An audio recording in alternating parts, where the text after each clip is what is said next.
राम राम दोस्तों, मैं राजेश कुमार स्वागत करते हैं आपके इस YouTube चैनल के ऊपर। तो माफ़ी चाहता हूं कि 2-3 दिन आपकी क्लास नहीं हो पाई और आज हम ऐसा सिस्टम कर देंगे आपका, चिंता ना करिए। कुछ 2-4 जो आपके टॉपिक हैं जो हमारे पहले जो मैथ के अंतर्गत आ गए हैं, तो आपका चाहे वो पेपर हरियाणा पुलिस का रहा हो या हरियाणा पुलिस के सब इंस्पेक्टर का रहा, तो वही टॉपिक जो है एक बार हम दोहराते हैं। तो मैथ का ये अंतिम दिनों में कुछ इस तरीके से पढ़ लीजिए। ऐसा जेन्युइन सा टॉपिक है, उम्मीद मानेंगे क्वेश्चन निकलेगा ही निकलेगा। तो देखिए क्या है आपका, तो ये स्टैटिक्स जो मैथ है, सांख्यिकी का एक आपका टॉपिक है सांख्यिकी। तो क्या क्या चीज रहेगी पहले तो हम ये जान लेते हैं, मुद्दे पे बात करेंगे क्योंकि टाइम को वेस्ट ना करते हुए। और आपके पास 5-6 बातें रहेगी।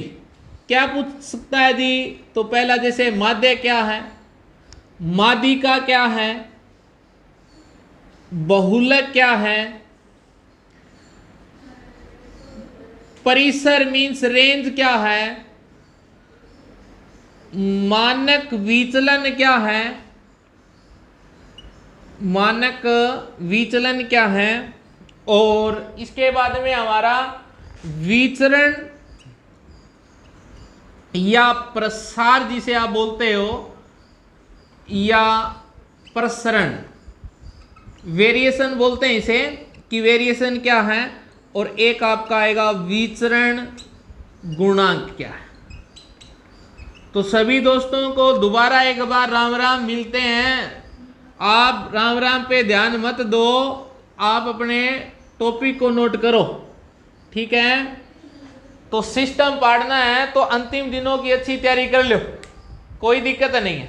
जरूरी नहीं होता कि भाई लंबी तैयारी करने वाले कोई पेपर पास करते हैं। तो सिस्टम तो कई बार है अंतिम दिनों में अच्छी तैयारी करके भी आप पढ़ सकते हैं। जैसे इस पे ध्यान दो, आपके पास क्या पूछा जाए, मीन क्या है, मीडियन क्या होता है, माध्यिका जो, मोड मीन्स बहुलक क्या है। तो मीन, मीडियन, मोड, और परिसर को रेंज कहते हैं। स्टैंडर्ड डेविएशन क्या है हमारा, और वेरिएशन क्या है, और एक आएगा कोफिशिएंट ऑफ वेरिएशन। तो ये 7 पॉइंट रहेंगे और इनसे रिलेटिव हरियाणा पुलिस में या सब इंस्पेक्टर के पुलिस में क्या क्वेश्चन आया था वो भी करेंगे। पहले हम इनको समझते हैं, तो ध्यान देना भाई। माध्य क्या होता है सर? तो माध्य क्या है, जो औसत है ना, वही क्या हमारा माध्य होता है, ठीक है। जैसे कि हम एक एग्जांपल से इस बात को समझते हैं कि लिया 5, 10, 15, 20, 25, 30, 35, इन सभी आंकड़ों का माध्य क्या आएगा। तो माध्य क्या आएगा, तो माध्य में ध्यान देना, पहले हम ये देखते हैं सभी का योग और कुल संख्या कितनी है, आप उनसे डिवाइड कर देंगे। कुछ भी नहीं है आपको पता, तो आप क्या करेंगे, इन सभी को जोड़ेंगे। अगर हम इन सभी को जोड़ते हैं तो इनका जोड़ क्या आएगा भी, 140 आ जाएगा। कितना आ जाएगा, 140 आ जाएगा। और अगर आप इसको 7 से डिवाइड करेंगे तो हमारा जो माध्य है वो क्या आ रहा है, 20 आ जाएगा। क्लियर हुई बात। अब एक बात आप इसमें नोट करके रखना कि यदि हमारे पास दिए गए आंकड़े क्या है, देखो 5, 10, 15, 20, 25, 30, 35 है, सभी में डिफरेंस क्या आ रहा है, तो हम देखेंगे क्या आ रहा है जी, 5 का आ रहा है। तो अंतर यदि बराबर हो, अगर हमारा ये अंतर समान हो, तो माध्य या हो या एवरेज हो, औसत हो, वो हमेशा ही किस तरीके से निकाली जा सकती है, आप कह सकते हैं पहला नंबर क्या है जिसमें 5 है और अंतिम वाला क्या है, 35 है। तो दोनों को जोड़िए, क्या आएगा, 40, और भाग कितने से कर देंगे, 2 से कर देंगे। अब 2 से क्यों किया, क्योंकि हमने नंबर ही कितने जोड़े हैं जी, 2 जोड़े। ये हमारा उत्तर है, ठीक है। तो ये कब संभव रहेगा, जब इन सभी आंकड़ों के बीच का जो अंतर है वो क्या रहे, समान रहे। तब हम आप ये कह सकते हो कि जो माध्य या औसत है वो क्या होगा, फर्स्ट नंबर और आपका लास्ट नंबर जो है ऐड करके 2 से डिवाइड कर देंगे, तो माध्य आपका कोई भी गलत होने वाला नहीं होगा। ठीक है, अब हम एक क्वेश्चन और लेते हैं। इसमें कई बार वर्ग अंतराल या फ्रीक्वेंसी देकर भी आपसे पूछ ले, जैसे कि आपसे कहें x के अंदर दिया हुआ है 15, 10, 12, 8 और 5, इनकी फ्रीक्वेंसी दी हुई है कि जो हमारा 15 है वो 4 बार आएगा, ये 6 बार आएगा, ये 5 बार, ये 5 बार और ये 4 बार। तो इस केस में हमारा जो माध्य है वो क्या होगा, तो ये माध्य आप ये कहेंगे सिग्मा एफ एक्स और हमारा सिग्मा एफ से क्या हो जाएगा, डिवाइड हो जाएगा। ये क्या है, बारंबारता। तो पहले आप एक बार इनको जोड़ लेते हैं, तो 10, 20 और 4 24। ठीक है, तो हमें क्या चाहिए, सिग्मा एफ एक्स। तो एफ एक्स पहले तो देख लेते हैं क्या रहेगा हमारा, तो 60, ये भी कितना है जी 60, ये भी 60, ये कितना आया 40 और ये क्या आया हमारा 20। तो सभी को जोड़ेंगे तो हमारे पास क्या आ जाएगा 180 और 240। क्लियर हुई बात। ठीक है, तो हम कहेंगे सिग्मा का मतलब होता है इन सभी का जोड़। ठीक है, तो इन सभी का जोड़ हमारा कितना आया 240 और ये फ्रीक्वेंसी है इसका जोड़ कितना है 24। तो आंसर क्या आ जाएगा 10 आ जाएगा। आंसर क्या आ जाएगा हमारा 10 आ जाएगा। क्लियर हुई बात। तो ये आपको ध्यान देना है, कई बार आपका क्वेश्चन इस तरीके से ना डाल दे, यहाँ कोई वैल्यू भी पुट करनी पूछ सकता है आपसे, तो भी हमें क्या है ये पता होगा तो हम अपना आंसर दे सकते हैं। तो पहला जो क्वेश्चन है वो हमारा क्लियर हुआ होगा सभी का भी, क्या कि भी माध्य कैसे निकालेंगे। तो माध्य क्या है, तो माध्य आपका औसत ही क्या है माध्य रहेगा। दूसरा क्वेश्चन की बात कर रहे हैं कि माध्यिका कैसे निकालें। माध्यिका होगी मीडियन, तो n+1 बाय क्या होता है 2 होता है। n+1 बाय क्या होगा 2 होगा। क्या चीज है ये, तो n को आप कहेंगे कि इसमें टर्म्स कितनी है। ठीक है, n का मतलब क्या है यहाँ टर्म्स क्या है, जैसे कि 4, 8, 12, 16, 20, 24, 28, 32, इन सभी आंकड़ों का हमें क्या चाहिए, एक नंबर और ले रहे हैं जैसे 36, इन सभी का हमें चाहिए कि माध्यिका बताएं। माध्यिका बताएं तो क्या ध्यान देना है, सबसे पहले आप ये देखेंगे कि n+1/2 जो है, n+1/2 करें तो 1, 2, 3, 4, 5, 6, 7, 8 और 1 9। तो हम कहेंगे टर्म्स कितनी है हमारी 9 है, तो 9 और 1 क्या होगा 10/2।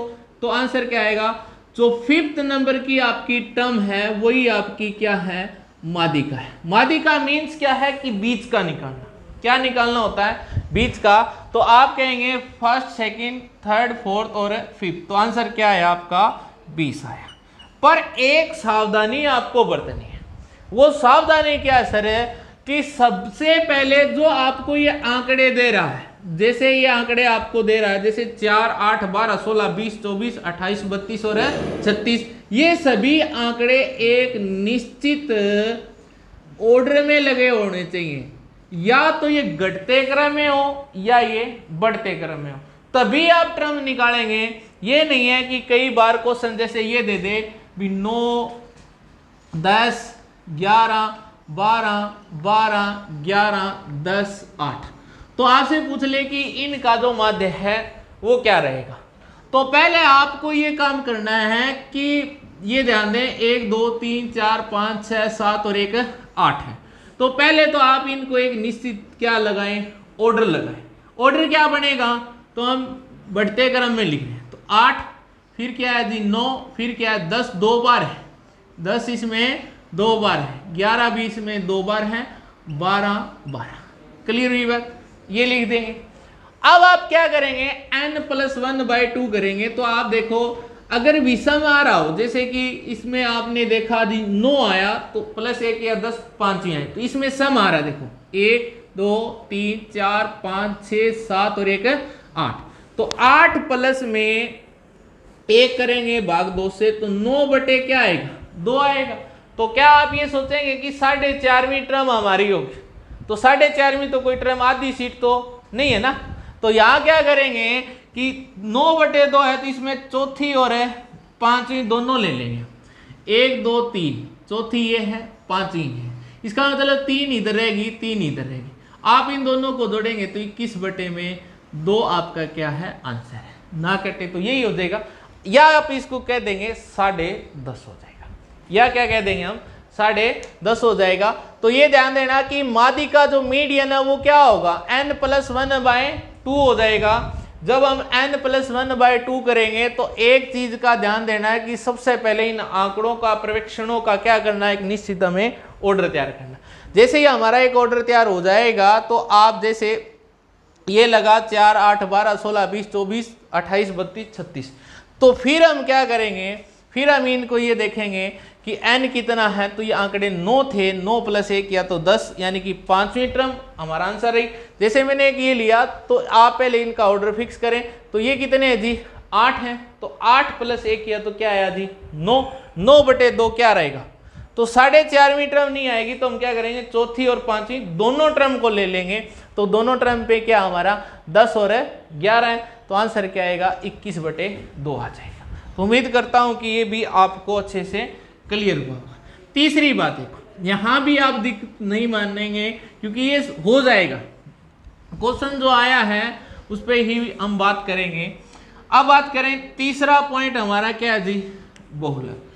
तो जिन आंकड़ों में या पर्यवेक्षणों में जिनकी बारंबारता ज्यादा है, बारंबारता ज्यादा बार है, या आप ये कह सकते हैं जो ज्यादा बार आएगा ना वही हमारा क्या है बहुलक है।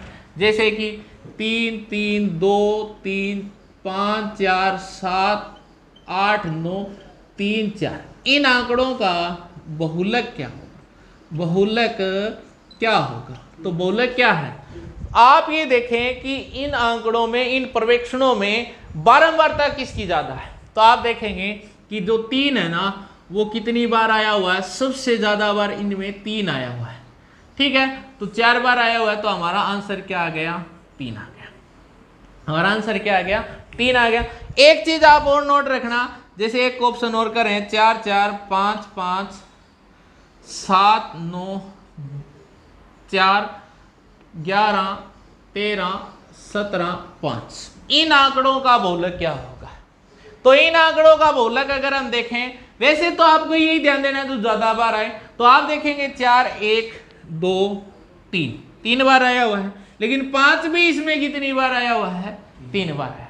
तो अगर कोई सेम नंबर बार दोबारा एक साथ आ जाए, जैसे 4 भी 3 बार है, 5 भी 3 बार है, तो हमारे आंसर 4 और 5 दोनों हो जाएंगे, ये आप ध्यान देना। कहीं ऐसा ना कर देना कि 4 5 9/2 करते हैं, क्योंकि हम देखते हैं जोड़ करना है जी, कर दो ऑप्शन में ये चीज मिलेगी, तो आप ये कह सकते हैं यहाँ 4 और 5 दोनों रह जाएंगे। तो बहुलक भी क्लियर हुआ होगा, क्या है बहुलक, तो आप ये बता सकते हैं जिनकी बारंबारता क्या है ज्यादा बार। अब बात करते हैं हम नेक्स्ट की। नेक्स्ट जो है वो क्या होगा, तो वो देखिए क्या हमारे पास है रेंज, परिसर क्या होगा, ये हमेशा ही वर्ग अंतराल के बीच का जो वर्ग हमारे पास अंतराल है कोई, तो उसका बीच का जो डिफरेंस होता है वही क्या होता है परिसर होता है। वैसे अगर आपको पूछ ले कोई पर्यवेक्षण दिए हुए हैं 4 5 8 11 13 27 30 40 45, इन आंकड़ों का परिसर क्या होगा, रेंज क्या होगी इनकी, तो रेंज की बात यही होगी कि वो फैलेगी कितनी, ठीक है। तो हम ये कहेंगे कि 4 से चली है, कहां डट रही है 45 पे चल रही है।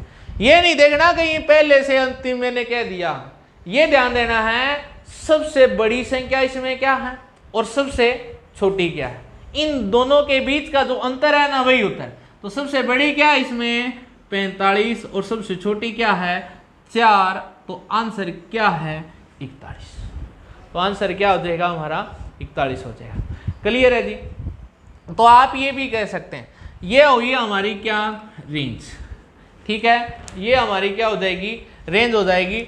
अब हम नेक्स्ट जो पॉइंट है उस पर बात कर रहे हैं, तो ये हमारा अच्छा पॉइंट रहेगा क्या मानक विचलन, ये इंपॉर्टेंट है भाई, यहीं से क्वेश्चन हमारा आया भी हुआ है, तो इस पे भी हम बात करने वाले हैं।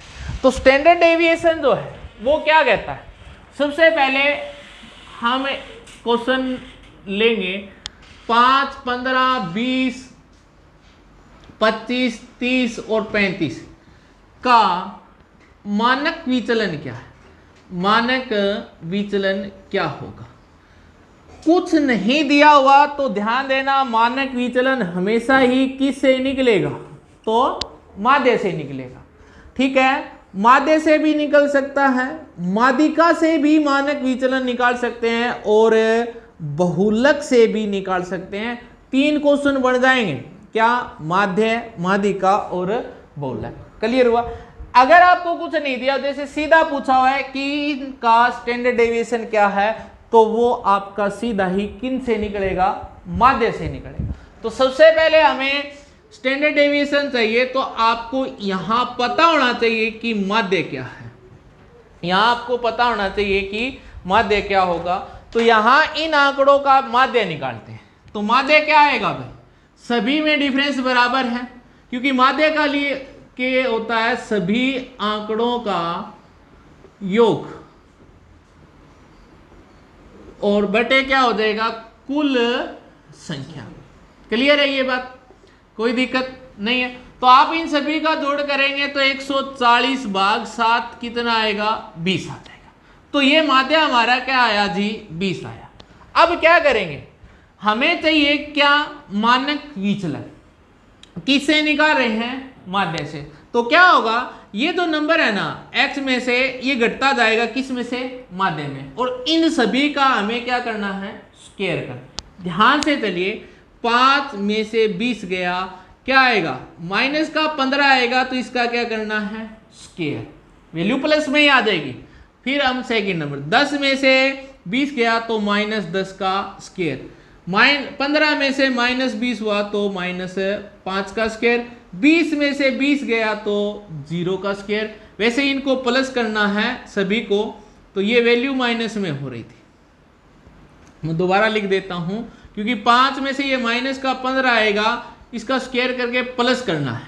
फिर 10 में से घटाएंगे तो ये वैल्यू -10 आएगा, तो इसका स्क्वायर करेंगे, फिर प्लस करेंगे, 15 में से 20 गया तो -5 आया, इसका स्क्वायर, फिर 0 का स्क्वायर, फिर 5 का स्क्वायर, और 30 में से 20 गया तो 10 का स्क्वायर, और फिर लास्ट में हमारा क्या आ जाएगा, 15 का स्क्वायर।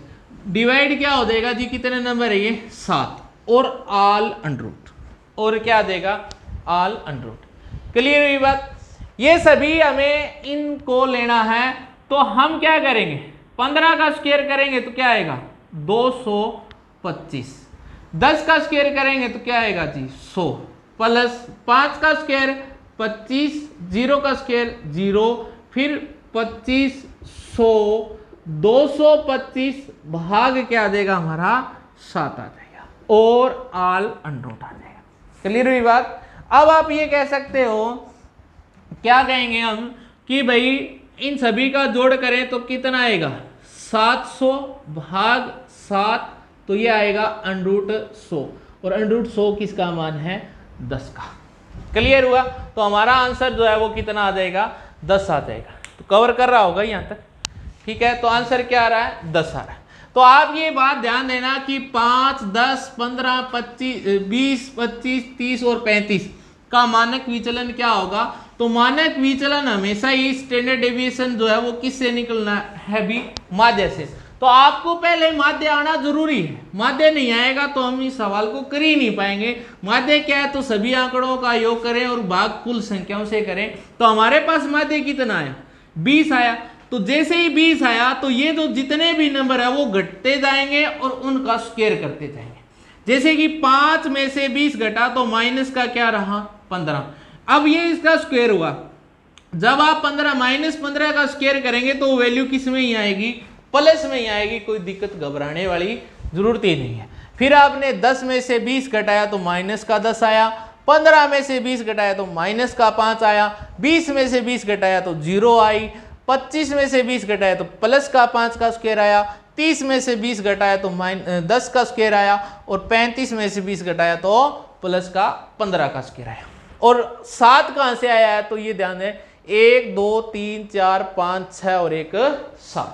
आप इन सभी की वैल्यू पुट करेंगे तो ये वैल्यू आ गई। अब इन सभी का जो जोड़ है वो कितना आया 700 और ये वैल्यू 7 से भाग होगी तो कट कर क्या आई 100। 100 किसका वर्ग है 10 का, तो हमारा जो मानक विचलन है वो क्या आ गया 10 आ गया।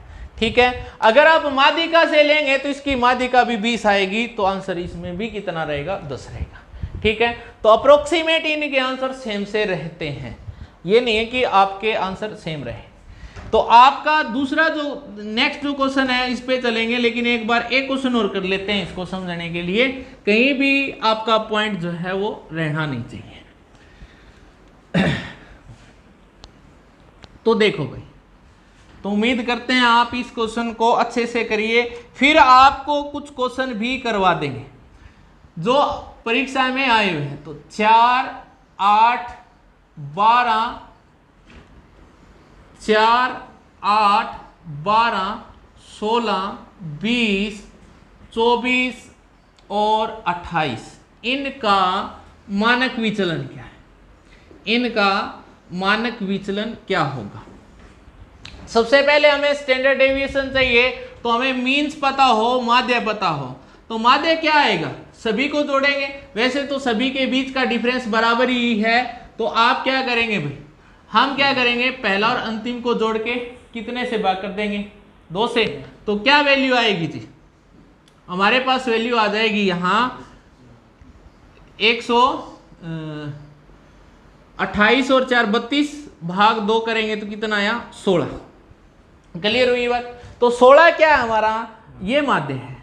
अब इस 16 से ही चलना है, 4 16 में से घटेगा तो -12 का स्क्वायर होगा, 8 16 में से घटाएंगे प्लस करेंगे कितना जी माइनस का 8 का स्क्वायर होगा, 12 में से 16 घटाएंगे तो क्या आएगा प्लस माइनस के 4 का स्क्वायर, 16 में से 16 जाएगा तो क्या आएगा जी 0, 20 में से 16 गया तो 4 का स्क्वायर, फिर 8 का स्क्वायर और फिर 12 का स्क्वायर, भाग कितने से कर देंगे 7 से, यही रहेगा। क्लियर है। तो अब क्या आंसर आएगा भाई 144 कितना है 64 कितना है 16 0 16 64 और 144 भाग कितने से करेंगे 7 से, और इन सभी का क्या हो जाएगा तो वैल्यू को जोड़ के चलिए एक बार कितना आएगा ये 144 और 144 288 और 32 कितना हो जाएगा जी 0 11 और 1 12 2 और 1 3 320, यानी कि ये भी जुड़ गया ये भी जुड़ गया ये भी जुड़ गया 16 16 32 ये जुड़ गया, तो इसमें 128 और जोड़ गए 8 4 4 तो 448 आ रहा है, 448 भाग क्या आ जाएगा 7 आता है। जोड़ सही है जी, जोड़ सही है। तो अब आगे करते हैं, अब बात करें इसको काटेंगे कितने पे कटेगा, तो ये कटेगा 6 पे कितना आएगा 42, 7 छिके 42 और 2 7 चौके 28। अब हमारा वैल्यू क्या बनी 64, तो 64 किसका वर्ग है भाई 8 का, तो हमारा आंसर क्या देगा 8 आ जाएगा, हमारा आंसर क्या देगा 8 आ जाएगा। क्लियर है। तो उम्मीद करता हूं कि ये चीज भी आपको अच्छे से समझ में आई होगी। ये हमारे पास जैसे आंकड़े हैं, इसको आप बोलेंगे x1 है, ये x2 है, ये तीसरा x3 है, ये हमारा x4 था, ये x5 था, ये x6 था, ये x7 था, ये आंकड़े थे। ठीक है।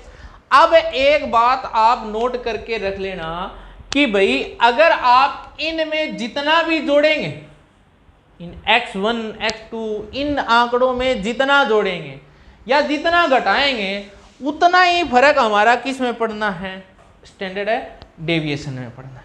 एक जोड़ते हैं तो ये एक जोड़ के आ जाएगा।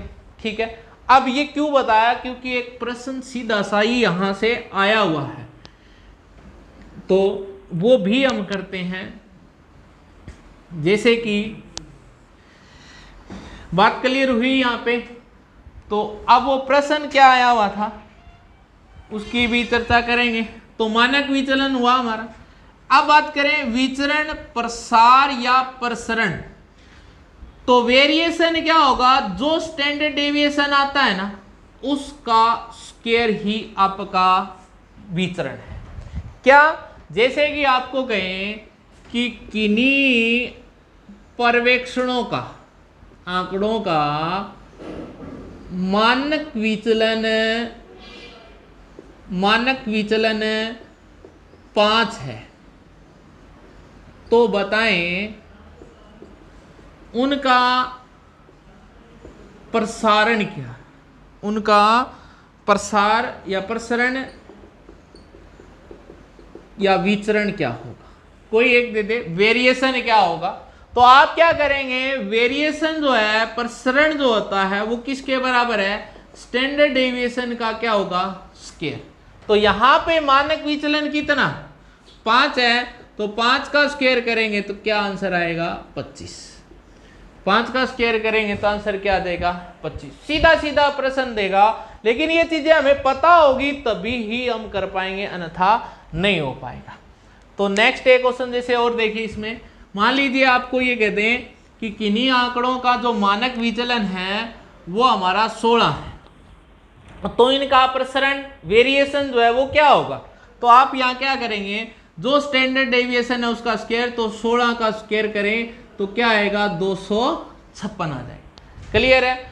अब एक क्वेश्चन और करते हैं, मान लीजिए इसमें ये दे दे कि मानक विचलन अंडरूट का हमारा 110 है, अंडरूट का 110 है, तो देखो स्टैंडर्ड डेविएशन जो हमारे को दिया हुआ है इस सवाल में 110 का अंडरूट जो है इसका स्क्वायर करेंगे, तो अंडरूट जो है उसकी पावर क्या होगी 1/2 होगी, तो 2 से 2 कैंसिल, तो बचा क्या 110। इसका मतलब ये है कि ये खत्म हो जाएगा यहाँ से अंडरूट, तो केवल और केवल क्या बचेगा हमारा 110 ही बच जाएगा।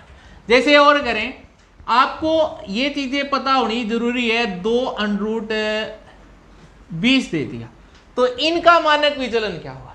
बिल्कुल हमें पता है कि इनमें प्रसरण या प्रसार या निकालें तो वो स्टैंडर्ड डेविएशन का स्क्वायर होता है, लेकिन 2√20 का स्क्वायर भी तो हमें आना चाहिए ना, तो क्या होगा 2 का स्क्वायर करेंगे तो क्या आएगा 4, और √20 का स्क्वायर करेंगे तो क्या आएगा 20 आ जाएगा, तो आंसर क्या रहेगा 80 आएगा।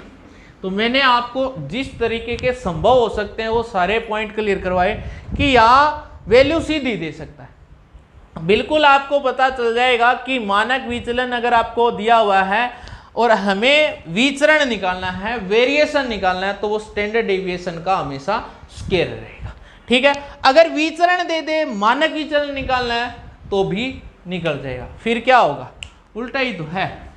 अब देखो ये कैसे, तो एक सवाल इसका भी हम कर लेते हैं। तो सवाल ये है हमारा, किन्हीं आंकड़ों का विचरण जो है वो 121 है, तो बताएं उनका मानक विचलन क्या होगा, मानक विचलन क्या होगा। ठीक है, तो हम ये कह सकते हैं कि जो मानक विचलन है उसका अगर हम स्क्वायर करते हैं तो हमें क्या पता चलता है, विचरण यानी कि वेरिएशन। ठीक है ना, तो हमें दिया क्या हुआ है विचरण कितना 121। अब स्टैंडर्ड डेविएशन बताना है तो ये इसका स्क्वायर है, तो बराबर इस साइड में ये जाएगा 2, तो ये इसकी पावर जो है वो 1/2 हो जाएगी। इसका मतलब क्या होगा, ये अंडरूट हो जाएगा। अंडरूट होगा तो वैल्यू 121 किसका है जी 11 का, तो ये हमारा आंसर आ जाएगा, ये हमारा आंसर आ जाएगा। तो आपको इस तरीके से भी दे दे तो भी हमें क्वेश्चन में घबराने की कोई आवश्यकता नहीं है। लास्ट जो क्वेश्चन इसमें बचा हुआ है, कोफिशिएंट ऑफ वेरिएशन जो है वो क्या होगा, तो इस पे बात करते हैं। तो हम इस नेक्स्ट जो पॉइंट लास्ट जो इस टॉपिक का बचा हुआ है, फिर परीक्षा में जो आए हुए 2-4 क्वेश्चन है उनको हल करेंगे। ठीक है, तो विचरण गुणांक क्या होगा, तो बात करते हैं इस पे। ये होता है जी स्टैंडर्ड डेविएशन बटे में मीन यानी कि माध्य गुणा में 100, किसके बराबर आएगा, तो आप कहेंगे विचरण गुणा, वेरिएशन ऑफ कोफिशिएंट जो है वो हमारा क्या होगा, स्टैंडर्ड डेविएशन बटे माध्य गुणा में 100। अब इनका जो प्रश्न है वो सीधा ही आपको ये दे देगा, जैसे कि भी किन्हीं आंकड़ों का माध्य जो है वो 20 है और उनका मानक विचलन जो है वो 5 है, तो बताएं उनका विचरण गुणांक कितना होगा, विचरण गुणांक कितना होगा। तो हमें variation coefficient of variation clear करना है, तो यहां हम इस बात को कर सकते हैं क्योंकि माध्य भी दिया हुआ है और मानक विचलन स्टैंडर्ड डेविएशन भी दिया हुआ है, तो क्या आएगा अभी 5/20 गुणा में 100, तो क्या कर देंगे 5 5 25, तो ये हमारा आंसर है, ये आ जाएगा हमारा विचरण गुणांक कोफिशिएंट ऑफ वेरिएशन। तो उम्मीद करता हूं कि ये चीजें आपको पता भी होगी, लेकिन फिर आप लास्ट टाइम में हो, परीक्षा के अंतिम दौर पे हो, तो ये चीजें आप एक बार नजर जरूर लगा देना, नजर लगा लेना कि कौन सी चीज कहाँ रहने वाली है, क्योंकि एक बार मोटा मोटी अगर हम कर लेते हैं, परीक्षा में कोई क्वेश्चन आ भी जाता है तो वो गलत नहीं होगा। ठीक है, अब हम 2-4 क्वेश्चन जो है इनसे रिलेटिव क्या परीक्षा में आए हुए हैं उन पे बात करते हैं, नोट भी रखना आपको। जैसे कि अब एक बात देखो, हमने क्या किया, माध्य, माध्य क्या है जी, जो हमारा औसत होता है वही क्या है, माध्य है। अब एक चीज कई बार आपको जरूर दी जाएगी, जैसे कि माध्य हमने जो निकाला वो किन्हीं आंकड़ों का निकाला, और वो आंकड़े जो है हमारे क्या हो सकते हैं, x1, x2, x3, x4 और xn नंबर कुछ भी हो सकते थे, यही था। आपको ऐसा कहा जाए कि इन आंकड़ों में प्लस सभी में 4 कर दिया जाए, तब माध्य क्या होगा। ठीक है, ये कहे भी इनका फिर मीन जो है वो हमारा क्या निकल रहा है, m आ रहा है। अब सभी में क्या जोड़ रहे हैं, 4, जितना जोड़ेंगे उतना ही माध्य में जोड़ देना, उत्तर वही हो जाएगा। अगर हमने 4 जोड़ा है तो हमारा माध्य नया जो आएगा उसमें 4 प्लस आ जाएगा। अगर ये कह जाए सभी में से 4 घटा दिया जाए तो हमारा नया माध्य जो है वो सभी में से कितना घट के आ जाएगा, 4 घट के आ जाएगा। सभी को 2 से गुणा कर दें तो नया माध्य क्या आएगा, तो फिर वो नया माध्य भी जो माध्य पहले आया हुआ है उसको 2 से गुणा कर दें। ये क्वेश्चन सीधे सीधे आ जाते हैं परीक्षा में। ठीक है, ऐसा ही माध्यिका के साथ होगा, ऐसा ही बहुलक के साथ होगा और ऐसा ही मानक विचलन के साथ। ये क्यों करवाया, क्योंकि हमारा एक क्वेश्चन 28 दिसंबर 2018 को हरियाणा पुलिस सब इंस्पेक्टर यानी कि एसआई का जो पेपर हुआ था उसमें एक सीधा सा क्वेश्चन यही आया हुआ था। क्या आया हुआ था, तो वो एक बार आप नोट करें। पर्यवेक्षणों, किन्हीं पर्यवेक्षणों में जैसे x1, x2, x3 और xn का मानक विचलन बीटा है। क्या है भी, बीटा है।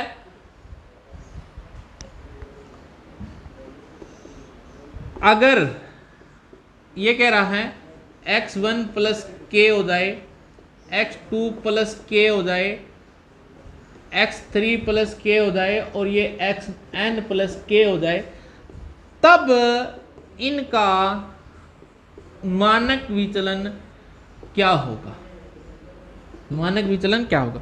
ऑप्शन जो इसने दे रखे थे, ए जो आपका ऑप्शन है वो दिया हुआ था k माइनस बीटा, बी जो था वो ये था बीटा k, सी था बीटा धन k और डी था हमारा बीटा धन k/2।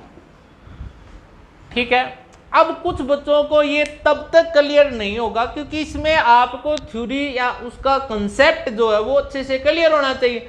ये क्या दे रहा है, पर्यवेक्षण मीन्स कुछ आंकड़े हमारे पास x1, x2, x3 और xn तक है, x ये n तक है, कितने भी नंबर होते हैं इनका हमने मानक विचलन निकाला, वो कितना आया, बीटा आया।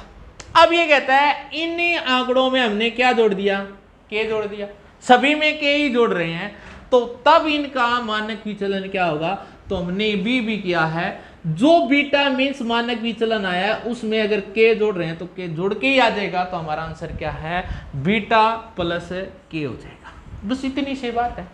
यही चीज अगर आपको इनसे गुणा कर दे के से, तो आंसर भी क्या आएगा, फिर गुणा वाला आ जाएगा। और ये प्रश्न भी आपका बॉयज जो हरियाणा पुलिस का एक पेपर था उसमें आया था, आप जरूर जाके उन पेपर को देखना, ठीक है, सीधा सीधा क्वेश्चन था।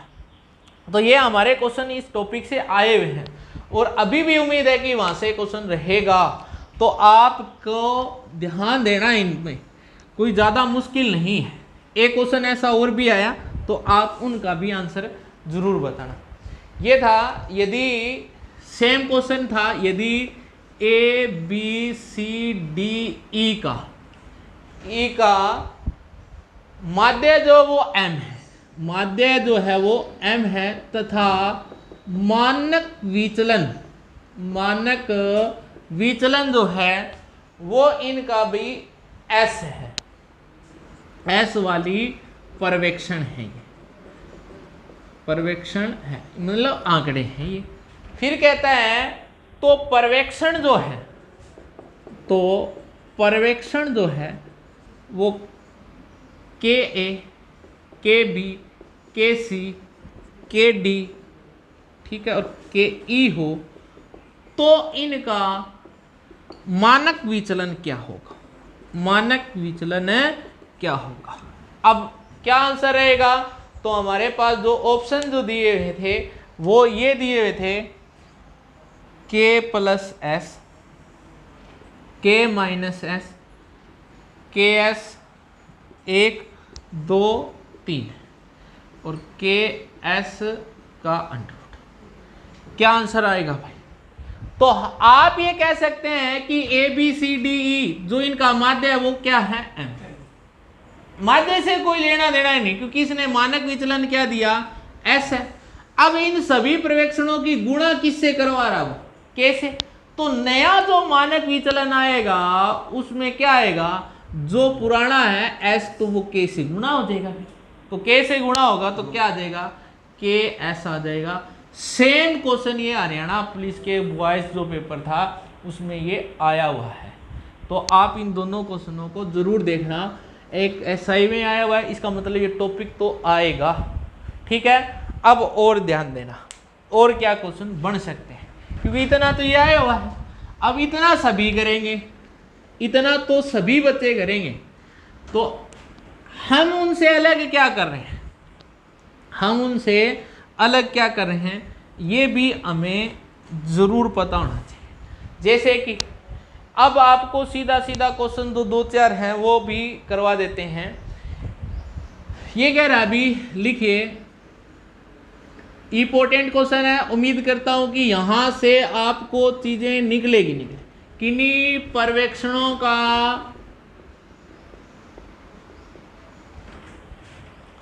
माध्यिका व माध्य, माध्यिका और माध्य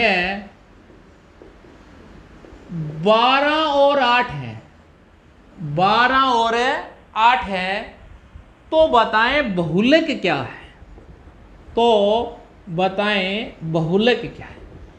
अब हमने जरूर पढ़ लिया माध्य निकालना, आंकड़े दिए हुए थे, माध्यिका, बहुलक, प्रसार, प्रसरण, मानक विचलन, विचरण गुणांक, सब कुछ सीख लिया, लेकिन हमने ये नहीं सीखा, ये फर्स्ट पॉइंट ऑफ क्वेश्चन थे। तो अगर आपने ये क्लियर नहीं किया तो इसका मतलब यहां भी हम रहेगी। अब आप सीधे क्या करोगे, कैसे बताओगे जी को, तो आप इस बात को ध्यान देना, क्या होगा, मोड जो है वो बराबर होता है क्या, 3 मीडियन -2 मीन, इस बात को आप बढ़िया तरीके से नोट करके रख दो, ठीक है। 3 मीडियन माइनस 2 मीन। हमें क्या दिया हुआ है, माध्यिका और माध्य दोनों दिए हैं, तो हमें मोड भी चाहिए। क्या आएगा भाई, मीडियन कितना है, तो 12 है, तो 12 तिये 36 माइनस कितना है मीन, माध्य क्या जी 8, तो 8 दूनी 16, तो आंसर क्या रहेगा जी, तो आंसर हमारा 20 रहेगा। उम्मीद करता हूं ये चीज भी आपको अच्छे से क्लियर हुई होगी, ठीक है। तो आपको जरूर ध्यान देना है, कहीं ना कहीं आपको ये जरूर ध्यान देना इंपॉर्टेंट है। इसमें कामयाबी की चीजें बस ये 2-4 पॉइंट हैं जो आपको पता होना चाहिए। तो बहुलक जो है वो किसके बराबर होता है, 3 मीडियन माइनस 2 मीन, ठीक है। तो अगर आपको कोई ना कोई एक दे देगा, ठीक है, तो हम इनको भी बता सकते हैं। एक क्वेश्चन ऐसा और कर लेते हैं, तो आप भी अपना आंसर जो है कमेंट में डाल देना। क्या रहने वाला है कि यदि माध्यिका जो है वो 20 और ये 10 दिया है, तब बहुलक क्या होगा, तो निकाल दीजिए इसका आंसर जो है वो क्या आने वाला है। फिर एक लास्ट क्वेश्चन अब और भी करेंगे हम।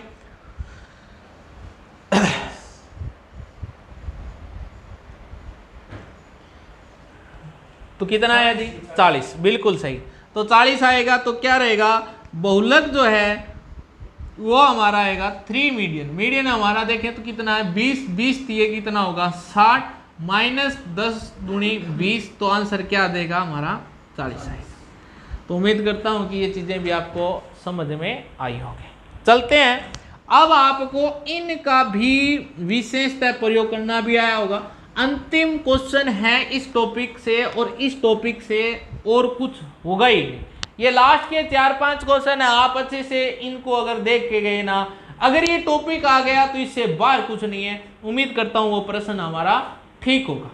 एक प्रश्न हमारे लिए और है, तो वो लिखिए, किन्हीं पर्यवेक्षणों का बहुलक जो है वो 13 दिया हुआ है। कितना है जी, तो 13 है, और माध्य और बहुलक के बीच का अंतर जो है वो 11 दिया हुआ है, तब आप ये बताएं कि माध्यिका क्या है। इस क्वेश्चन को करिए, आपको तरीका तो बताया ही हुआ था, देखते हैं कि आप कर पाते हैं या नहीं कर पाते हैं। इसका आंसर क्या आएगा, तो हमने अभी तक क्या नहीं किया, अब अगले ने तो क्या दे दिया, आप एक पौड़ी चढ़ोगे उसने दूसरी अगली दे दी। माध्य और बहुलक के बीच का क्या दे दिया, इसने अंतर दे दिया। तो ये किसके बराबर होगा, तो ये भी ध्यान देना, जो वही सूत्र से तो उसी से बनेगा।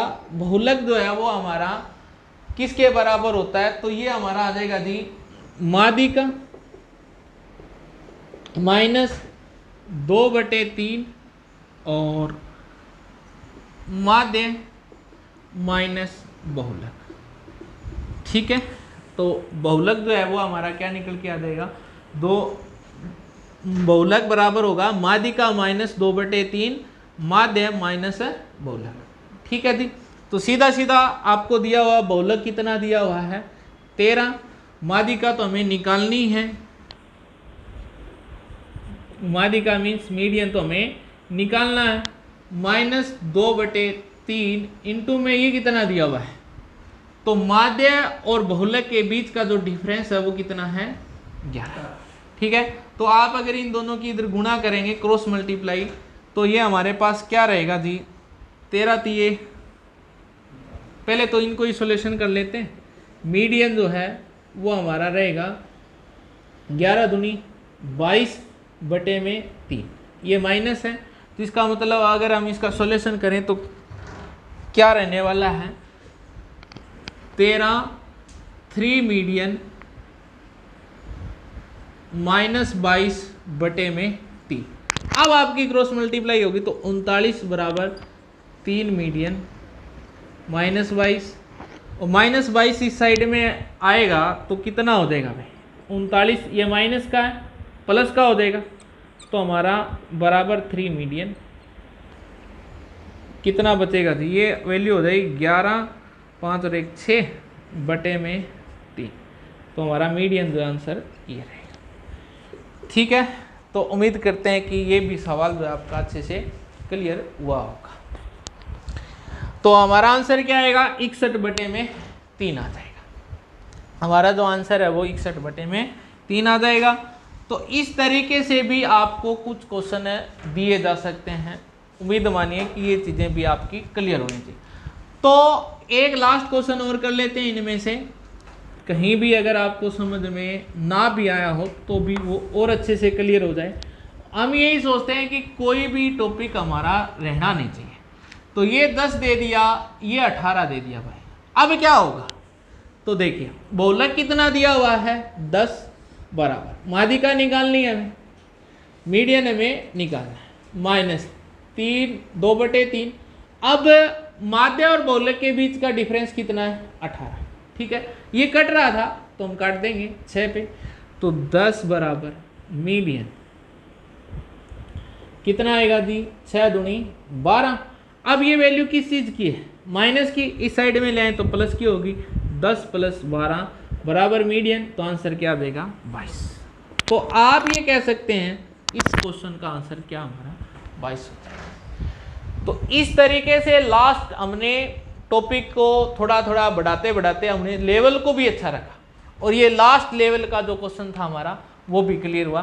तो इस प्रकार से इस टॉपिक में क्या क्वेश्चन आने वाला है वो हमने सारे, आप अगर अच्छे से कर लेते हो तो कोई दिक्कत ही नहीं है कि यहाँ भी आप कुछ रहने वाला है, तो हर एक पॉइंट आपका क्लियर हो जाएगा, दिक्कत मानने की जरूरत नहीं है।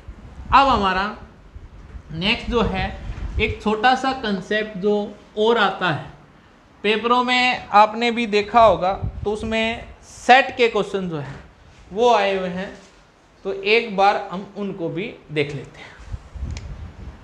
तो देखिए भाई,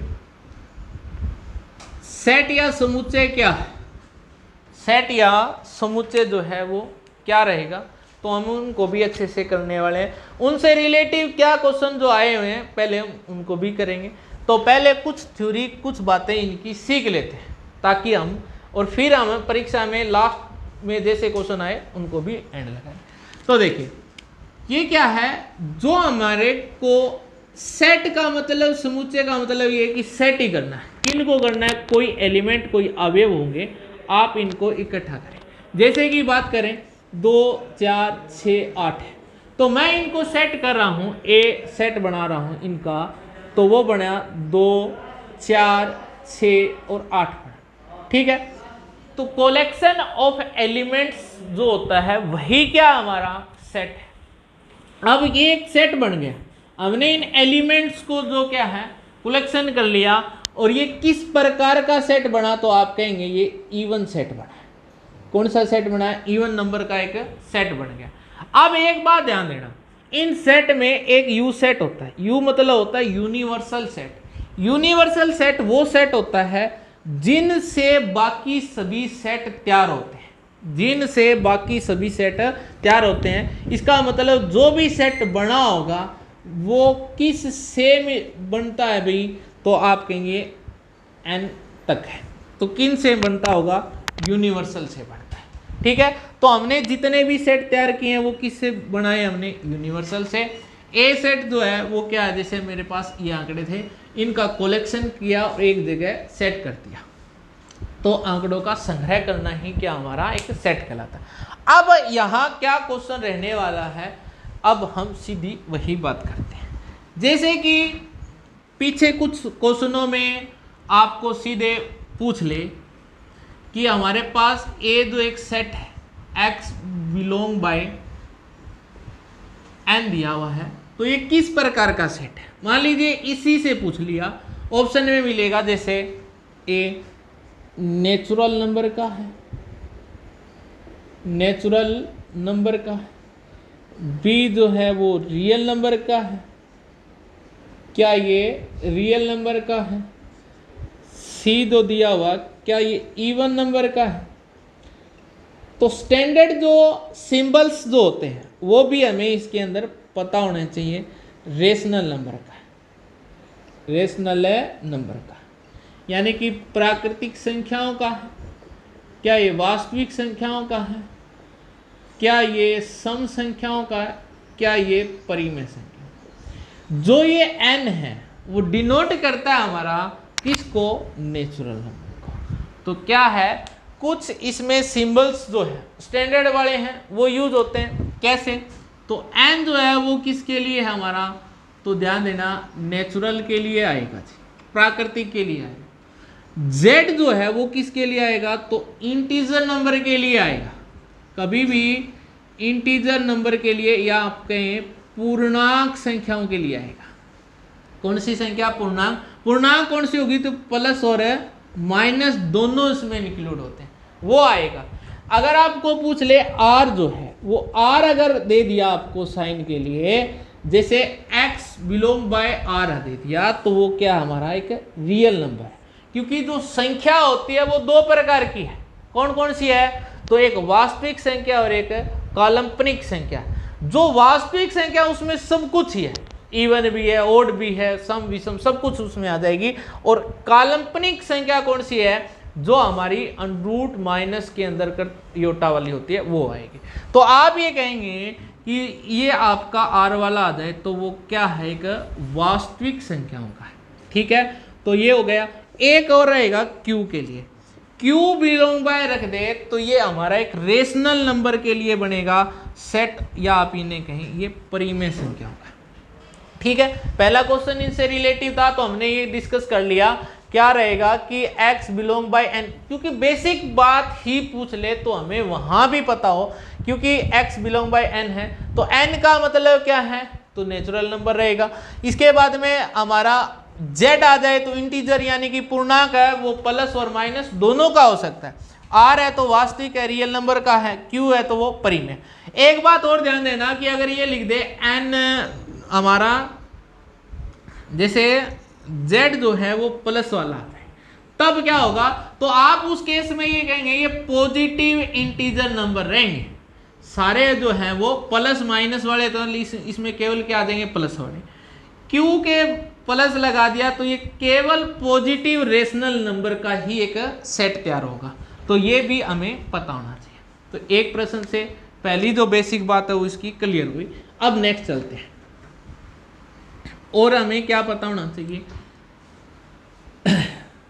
अब देखिए भी कुछ सेट, जैसे टाइप ऑफ सेट की बात करें, इनमें टाइप ऑफ सेट जो है वो क्या है, पहला जो सेट आएगा वो आएगा कि नल सेट। ये क्या है, नाम से ही पता है नल है, मीन्स खाली है, एम्प्टी है, वॉइड है। इसका मतलब ऐसा सेट जिसमें किसी भी प्रकार का कोई भी एलिमेंट नहीं है, तो इसे फाई से डिनोट करते हैं। तो एलिमेंट का जो नंबर है वो क्या रहेगा, इसमें जीरो रह जाएगा। एलिमेंट का जो नंबर है इसमें वो क्या रह जाएगा, जीरो रह जाएगा।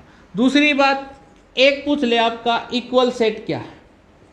इक्वल सेट क्या होंगे, तो इक्वल सेट क्या है, ए बराबर बी है।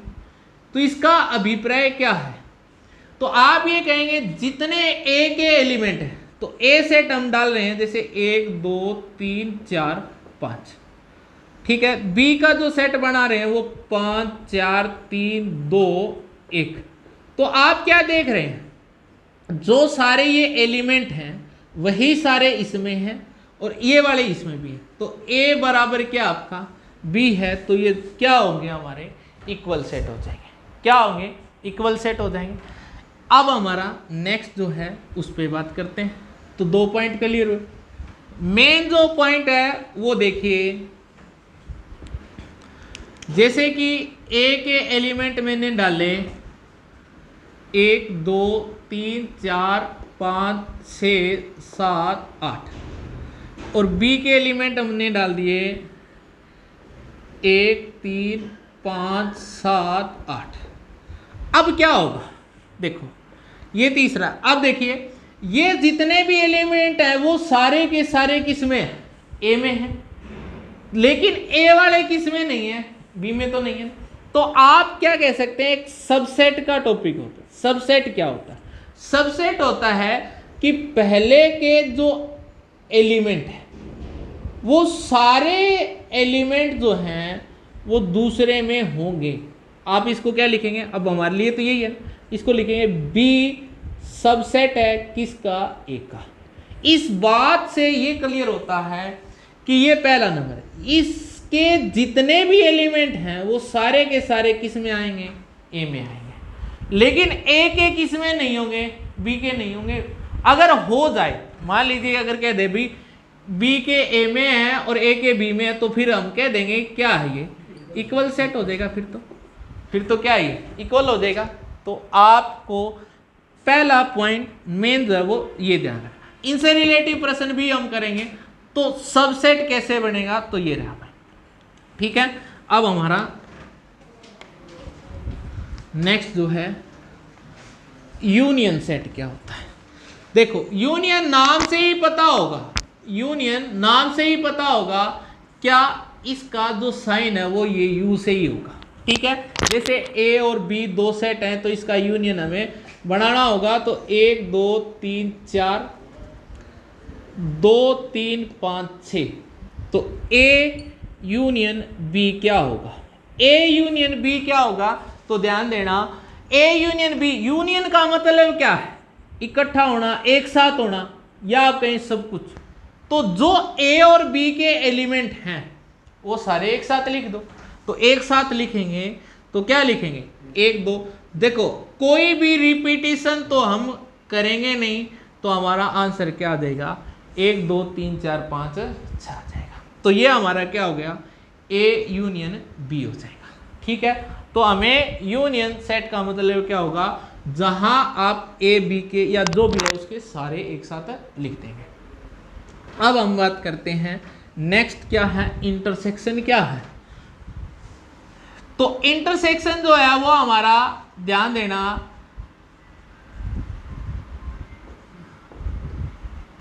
साइन हमारा ये रहेगा, ए इंटरसेक्शन बी क्या, इसका मतलब ये रहेगा जी साझा ढूंढना है। क्या ढूंढना, हमें साझा ढूंढना। साझा क्या, तो देखो हमारे पास ए है, इसमें एलिमेंट 1 2 3 4 5 हैं इसके। बी के जो है वो हमारे को दिए हुए 3 4 5 6 7 8 है। तो हमें ये बताना है ए इंटरसेक्शन बी क्या होगा। ए इंटरसेक्शन बी का मतलब क्या है कि इन दोनों में से जो साझे एलिमेंट हैं वो ही लिखने हैं।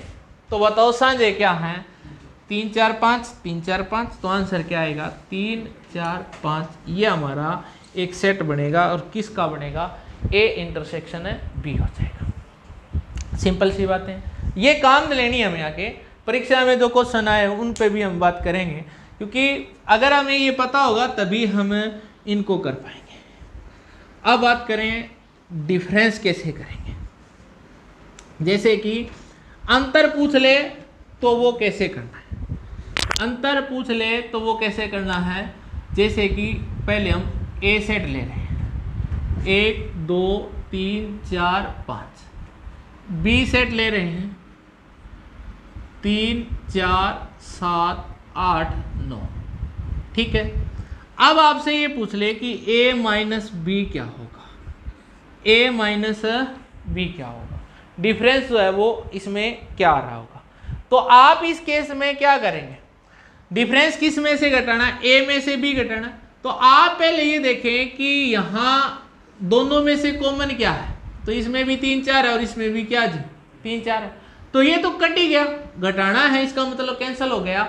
तो पहले अगर a है तो a में जो बचा वो उसके एलिमेंट लिख दो भाई, तो 1 2 और क्या आएगा 5 आ जाएगा, क्या आ जाएगा, तो a 2 5 आ जाएगा। क्लियर हुई बात। अब बात करें इसी सवाल में, अगर ये कह दे भी b माइनस ए पूछता तो क्या होता, तो कॉमन तो इसमें भी तो 3 4 था, तो अब किसके एलिमेंट लिखे जाएंगे b के, तो b के बच के क्या 7 8 9 बच गए, 7 8 9 बच गए। ये हमारा b माइनस ए या a माइनस बी पूछ ले तो हम डिफरेंस इनके बीच में कर सकते हैं। उम्मीद करता हूँ कि ये भी चीज़ें आपको अच्छे से क्लियर हुई होगी। अब आगे बात करते हैं, आगे क्या है जैसे कि आपको कह दे, ध्यान देना कि कह दे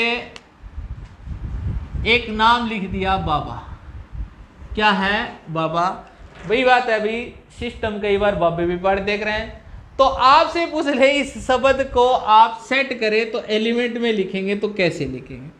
इस सेट में ध्यान देना अगर कोई भी लेटर आया हुआ तो वो छोटे अक्षरों में लिखना है।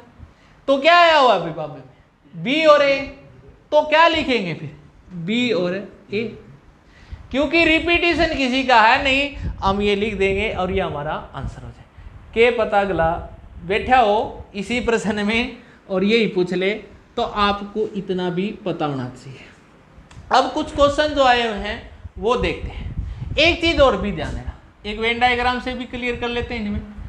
अब देखो जितनी हमने बात की वो देखते हैं हम, ये जितना पार्ट है जी हमारा ए कहला रहा है, ये पार्ट बी कह रहे हैं हम, और ये पार्ट हमारा क्या है, सी है।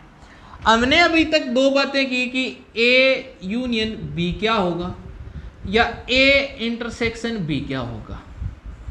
अब देखो ए यूनियन बी में क्या आना है, ए यूनियन बी में वो सब कुछ आएगा, बस क्या नहीं होगा, रिपीटिशन नहीं होगा। तो हमारे पास ये जो आंकड़े हैं इसमें पार्ट नंबर ए की बात करें, पार्ट नंबर बी की भी बात करें और पार्ट नंबर सी की बात करें, ठीक है। तो सेट ये ए है और ये सेट हमारा बी है। तो आपसे ये पूछ ले कि इन दोनों में से हमारे पास आएगा क्या पार्ट, तो ये केवल वही पार्ट है जो ए में रहना है, जो ए में रहना है। ये वो पार्ट है जो हमारा दोनों में क्या है, कॉमन है। इसको मैं सी ले लेता हूं कॉमन है तो, और इसको पार्ट क्या ये बी, क्योंकि हमारे पास सेट क्या है, ए और बी है। तो आप कहेंगे ये कॉमन है जो ए में भी है और जो बी में भी है, और ये ओनली फॉर किस में है, जो सी में है।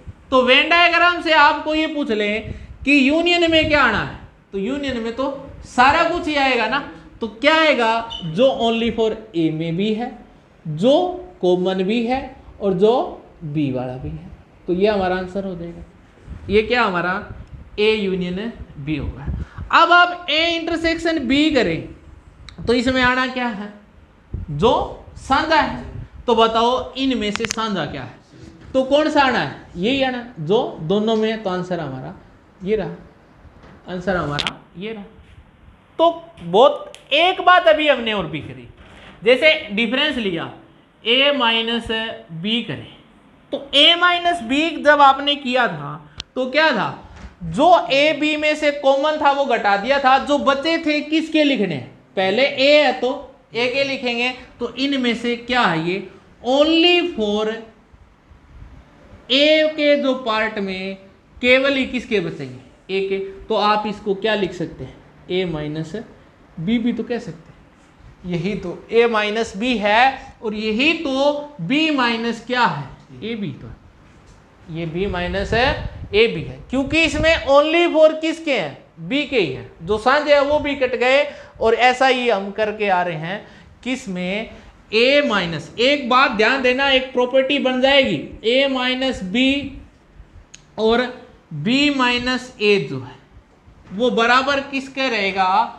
तो a डेल b, और ये क्या है, a माइनस बी का क्या यूनियन, b माइनस ए का यूनियन जो है a डेल b होता है। तो कई बार आपसे सीधे क्वेश्चन इसी से ही ले लें, तो आपको ये पता होना चाहिए कि ये वैल्यू किसके बराबर रहेगी, तो a minus B union b minus A इनका रहने वाला है। तो एक पॉइंट आपका यहां से क्लियर हुआ। अब आप क्वेश्चन आगे करते हैं।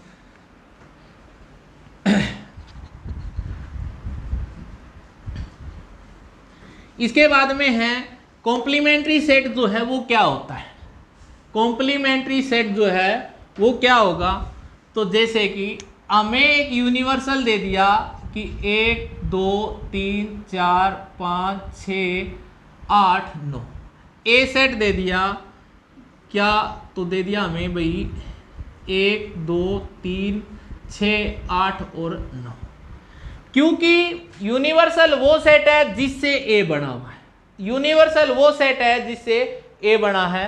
तो कॉम्प्लीमेंट्री सेट जो है वो क्या होगा, इसको बोलते हैं ए कॉम्प्लीमेंट्री, डैश लगा दे, ए लिख दे सी। अब ए से ही पता है, इसका मतलब इसका क्या दिया हुआ हमें, यूनिवर्सल दिया हुआ है, तो आप बता सकते हैं इसका आंसर क्या रहेगा।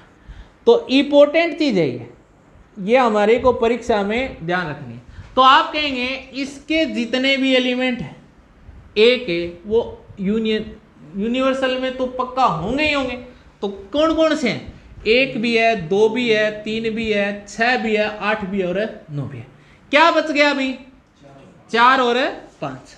तो 4 और 5 हमारा क्या होगा, ए कॉम्प्लीमेंट्री हो गया।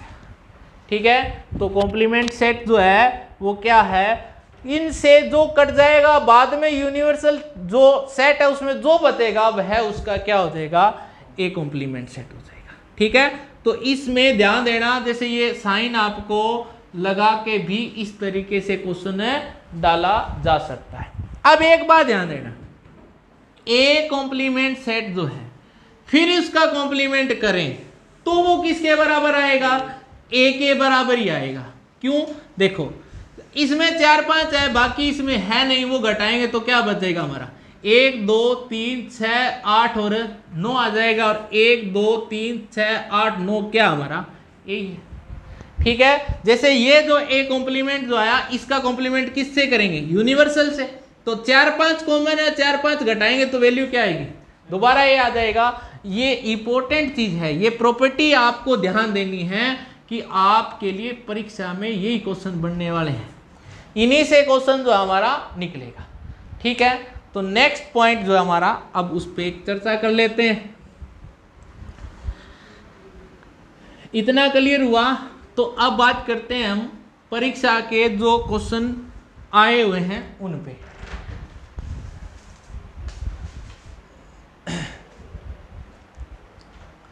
तो हमारा एक पहला जो प्रश्न है वो क्या आया हुआ है, सीधा बात करें, ए यूनियन ठीक है, ए यूनियन बी देखना। तो इसका आंसर जो है वो क्या होगा, तो आपको बताना है, ऑप्शन जो दे रहा हूं, ए होगा, बी होगा, ए यूनियन बी होगा, या ए इंटरसेक्शन बी होगा। ये क्वेश्चन आते हैं, इस टाइप से हमारे पास क्वेश्चन है। सेम क्वेश्चन ये पेपर में हमारा आया हुआ है। तो आप क्या ध्यान देंगे, जैसे ही आपको पता है ए यूनियन किस में, ए और बी के यूनियन में से देखना है, तो आपको कुछ नहीं पता, तो आपको पता है यहाँ 2 तो सेट होंगे ही, एक तो ए है और एक क्या है, बी है। आप अपने तरीके से इनके सेट तैयार करो, 1 2 3 4, और फिर मैंने लिया 3 4 5 और 6, 2 सेट हो गए। अब आपको चाहिए ए तो मेरे पास यही है, और क्या चाहिए, ए यूनियन बी। तो हम ए यूनियन बी भी बना लेते हैं। वो क्या आएगा, सब कुछ आएगा, तो 1 2 3 4 5 6 आएगा। अब आप देखो, ए यूनियन बी आ गया, ए आ गया, तो इनका यूनियन करेंगे तो फिर भी तो क्या आना है, सब कुछ ही आना है। सब कुछ आएगा तो क्या आएगा, 1 2 3 4 5 और 6, 1 2 3 4 ए सेट है और ये ए यूनियन बी है, तो इसमें आना क्या है, सब कुछ। तो इसका मतलब उत्तर क्या होगा, ए यूनियन बी होगा। तो हमारा आंसर ये बैठा हुआ, हमारा आंसर ये बैठा। अगर आपने ये बात अच्छे से समझी होगी तो ये ध्यान देना कि ए यूनियन बी देखना है, तो ए और बी के सेट तो सारे कॉमन यहाँ हैं ही हैं, यहाँ ए के हैं, तो इनमें से सब में से इकट्ठा करेंगे तो क्या इकट्ठा होंगे, जो ए और बी के हैं, जो ए और बी के। अगर क्वेश्चन में ऐसा भी याद है कि B union A union B है, तो इस केस में भी तो आप क्या कहेंगे, यहां भी तो क्या आएगा, ए यूनियन बी आएगा। सेम क्वेश्चन ये हमारा रहा है। ठीक है, अब हम नेक्स्ट जो क्वेश्चन है उस पर चर्चा करते हैं। नेक्स्ट जो क्वेश्चन है, अब ये चीजें आपको पता होनी जरूरी है कि भाई क्या क्वेश्चन इसमें आया हुआ है। दूसरा क्वेश्चन की बात कर रहे हैं, तो आप इसको अच्छे से क्लियर करना भाई। ये हमारा जो प्रश्न है वो ये रहा कि ए इंटरसेक्शन फाई क्या होगा भाई? ए इंटरसेक्शन फाई ऑप्शन है ए, बी ऑप्शन है हमारे पास फाई, सी ऑप्शन है ए यूनियन बी, ठीक है, और डी है ए इंटरसेक्शन बी। तो क्या होगा? देखो हमने भी किया है, फाई का मीन्स क्या है? खाली, कुछ भी नहीं है। और ए में क्या है? कोई न कोई तो एलिमेंट होंगे। ए जो खाली वाला है, एक ए एलिमेंट वाला है, इनमें से ढूंढना क्या है हमें? साझा यानी कि इंटरसेक्शन। तो साझा क्या है? जब एक साइड खाली पड़ी है तो वो क्या आना है? फाई आना है। क्या आना है? फाई आएगा। ठीक है, तो हमारा आंसर क्या आ गया? फाई हो गया। ये वैसे ही दे रहा है कि जब आपको ए में एलिमेंट है, आप एक एलिमेंट बना लेते हैं, जैसे कि इस सेट में 1 2 3 4 है, इसको वॉइड बोलेंगे, कुछ भी नहीं है। आप इनमें से साझा ढूंढेंगे तो कुछ भी नहीं आएगा, कुछ भी नहीं है, तो वो क्या है? फाई है। हमारा आंसर है। ठीक है, तो ये आपका दूसरा क्वेश्चन जो है इनसे रिलेटिव रहा।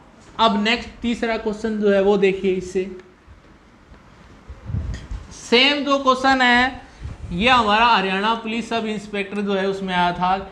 ए बी सी 3 सेट है, 3 सेट है।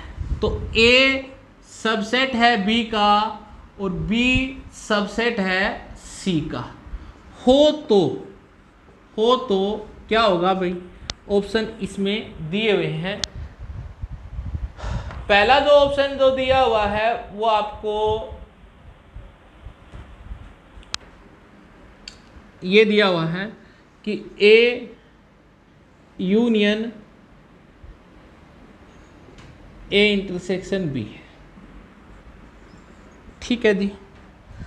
इसके बाद में नेक्स्ट जो हमारा ऑप्शन है इसमें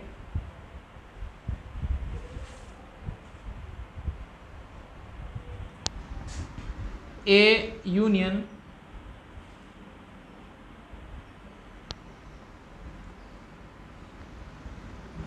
बी इंटरसेक्शन सी दिया हुआ है।